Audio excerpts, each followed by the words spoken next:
So hey everyone, welcome back to the channel. Hope you all are doing well. So आज की blog में हम सिर्फ सी article का डे नहीं दिखने वाले, बल्कि हम ये भी देखेंगे कि मेरा cost of living as a C article in Mumbai कितना होता है। इसके कई रिक्वेस्ट आ रहे थे, सो आई थॉट कि चलो मैं आप लोगों को इसका एक छोटा सा ब्रीफ दे देता हूँ। सो चलो without wasting any further delay, let's get started. तो ये है मेरा post workout meal. I know इसमें प्रोटीन नाम का कोई भी चीज़ नहीं है, बिकॉज मैं बना नहीं पाया, मुझे थोड़ा काम भी है, तो आज इसी से काम चलाना पड़ेगा। जब से मैंने जिम ज्वाइन किया है ना, तब से मैं थोड़ा बहुत और हेल्थ कॉन्शियस हो गया हूँ और मैं ट्राई करता हूँ कि मैं अच्छी चीज़ें खाऊँ। अभी मैं थोड़ा बहुत अर्निंग भी कर रहा हूँ, थोड़ा बहुत, तो मैं ट्राई करता हूँ कि यार मैं अच्छी चीज़ें खाऊँ। मुझे ना एक टॉपिक के ऊपर प्रेजेंटेशन देना है, तो इसकी वजह से मैं वो चीज़ देख रहा हूँ, समझ रहा हूँ कि वो क्या होता है।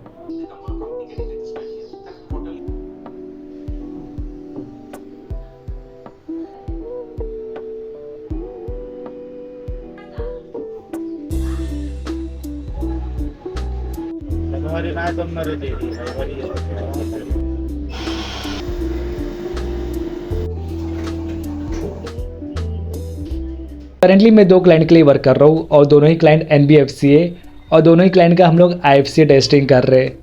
लेकिन एक क्लाइंट का ऑपरेशनल कंट्रोल टेस्टिंग कर रहे हैं, तो एक क्लाइंट का फाइनेंशियल रिपोर्टिंग कंट्रोल टेस्टिंग कर रहे हैं। एक कंपनी में ना कई सारे टाइप्स के कंट्रोल होते हैं, like financial reporting control, operational control, information and technology control, legal and compliance control, entity level control, कई सारे टाइप्स के कंट्रोल्स होते हैं। और ये सब चीज़ हमने पढ़ा है, हाँ, हमारे इंटर के बुक में पढ़ा है, तो ज़्यादा मैं डेप्थ में नहीं जा रहा हूँ।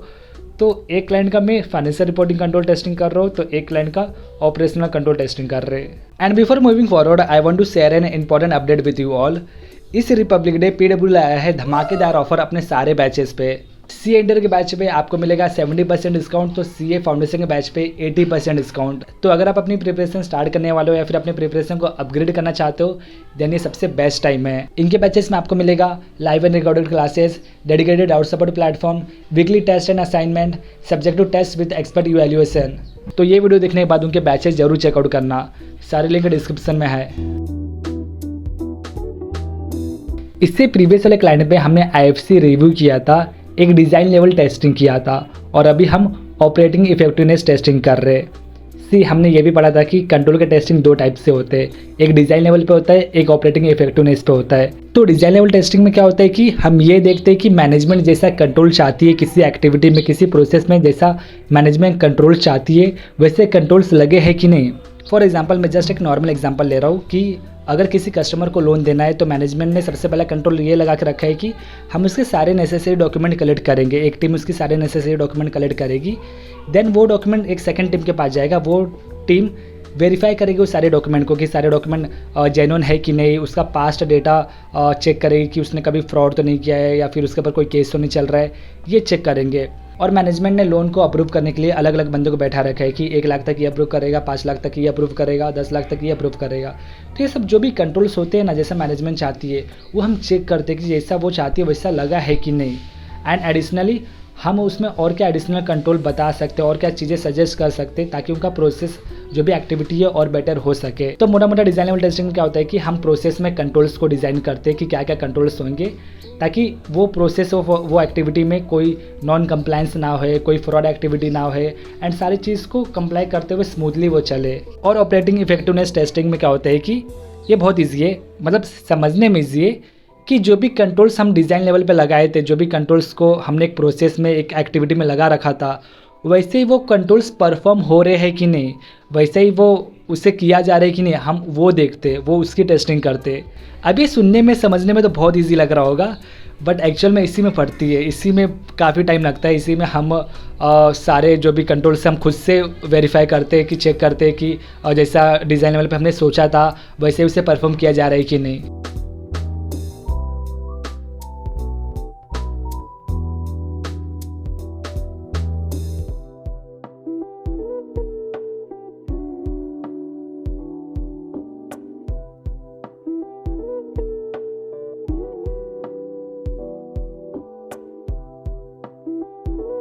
और बात करेंगे मेरा monthly living cost in Mumbai as a CA article. तो देखो, अगर मुंबई में रहना है ना, तो सबसे बड़ा डिफ़िकल्ट टास्क ये है कि एक budget friendly room find out करना। जो कि जल्दी मिलता नहीं है, पर ढूंढोगे तो मिल जाएगा। जैसे कि मैं मेरे फ्रेंड्स, आप लोग ने देखा था कि मैं मेरे फ्रेंड्स कैसे ढूंढे थे, तो हमें एक मिल गया। अगर तुम्हें एक बजट फ्रेंडली रूम मिल गया ना, तो तुम्हारा लिविंग कॉस्ट का जुगाड़ हो गया समझ लो। तो मेरा रूम रेंट है 3.6 के फ़िलहाल के लिए, इंक्लूडिंग इलेक्ट्रिसिटी एंड वाटर। अब कई सारे लोग सुन के बहुत शौक हो गए होंगे, बट हाँ मैं आगे रीज़न बताऊँगा कि इतना कम क्यों है। और बात करेंगे मेरे फूड एक्सपेंसेस की, तो इनिशियली मैंने टिफ़िन सर्विस लगाया था। आपको मुंबई में इजीली टिफ़िन सर्विस मिल जाएगा 150, 200, 250 एंड अबो पर मील का। बट मुझे वो खाना जम नहीं रहा था, तो मैंने उसे 2 दिन में ही मना कर दिया। देन मेरी लैंडलॉर्ड ने ना मुझे ऑफ़र किया कि मैं तुझे 150 में दोनों टाइम का खाना दूंगी। तो मैं तो बहुत खुश हो गया कि यार 150 में 2 टाइम का खाना प्लस घर का खाना मिलेगा। तो मैंने उनको हाँ बोल दिया। लेकिन एक दिन के बाद ही मैंने उनको मना भी कर दिया, क्योंकि मुझे उनका खाना ना बहुत स्पाइसी, ऑयली एंड सॉल्टी था, जो कि मैं प्रीफर नहीं करता हूँ। मैं अक्सर, आप मुझे देखे होंगे, मैं सादा खाना ही खाता हूँ।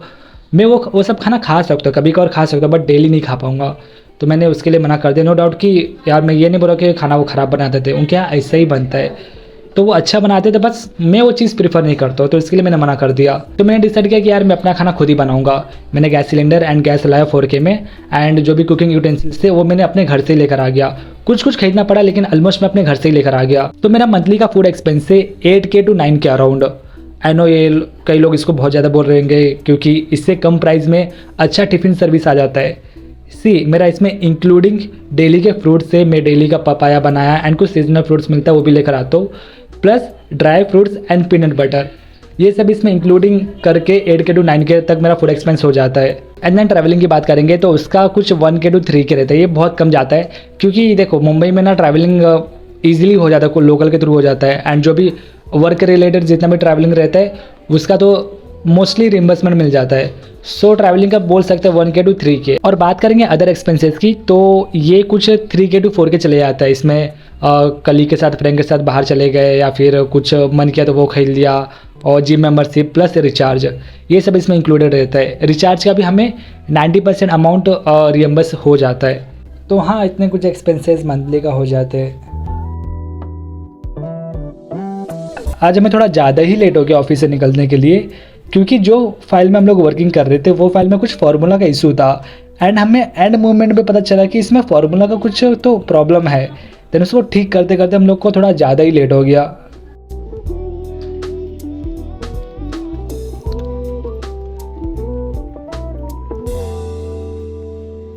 जीटी में ना मुझे एक चीज़ बहुत अच्छा लगता है कि अगर कोई भी फीमेल 8 PM के बाद ऑफिस से निकलती है, तो सिक्योरिटी गार्ड ना उनका बेसिक इन्फॉर्मेशन लेता है कि फ़ोन नंबर एंड आप कहाँ रहते हो। देन उसके अकॉर्डिंग वो उनको कॉल करके पूछता है कि आप घर पे पहुँचे कि नहीं। अगर उनको नहीं लगता है, देन उनके पेरेंट्स को कॉल करके पूछता है कि घर पे पहुँचे कि नहीं। तो ये चीज़ मुझे अच्छा लगता है यार। कुछ दिनों में या फिर नेक्स्ट वीक में